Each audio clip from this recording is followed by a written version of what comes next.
point capital de ce qui vient d'être dit, c'est que nous avons un tel souverain sacrificateur qui s'est assis à la droite du trône de la majesté divine qui est dans les cieux, comme ministre du sanctuaire et du véritable tabernacle qui a été dressé par le Seigneur et non par un homme. Il célèbre un culte, image et ombre des choses célestes, comme Moïse en fut divinement averti lorsqu'il alla construire le tabernacle.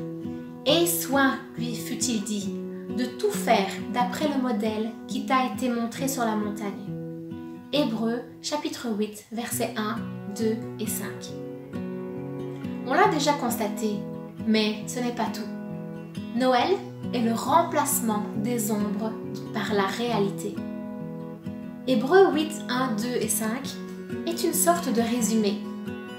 Le message est ici que le sacrificateur qui se place entre nous et Dieu, qui nous rend justes devant Dieu et qui prie pour nous, n'est pas un sacrificateur ordinaire, faible, pécheur, mourant comme dans l'Ancien Testament. Il est le Fils de Dieu, fort, sans péché, doté d'une vie indestructible. De plus, il n'exerce pas son ministère dans un tabernacle céleste, avec toutes ses limites d'espace, de taille, tout en s'épuisant et en se faisant dévorer par les mythes, en se laissant tremper, brûler, ravager et voler.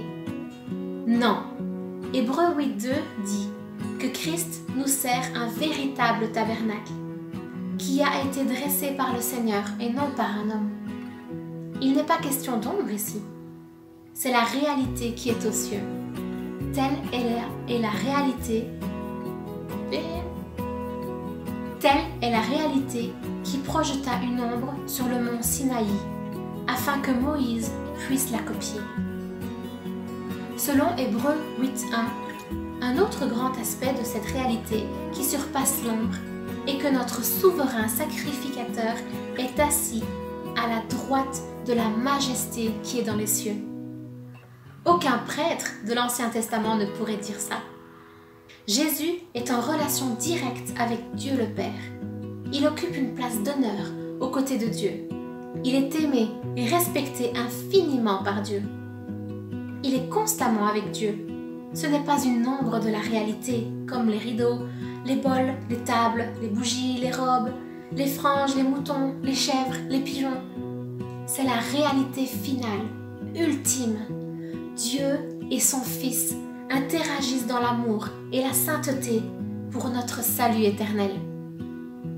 La réalité ultime est que les personnes de la divinité sont en relation les unes avec les autres, traitant entre elles de la manière dont leur majesté, leur sainteté, leur amour, leur justice, leur bonté et leur vérité doivent se manifester dans le peuple racheté.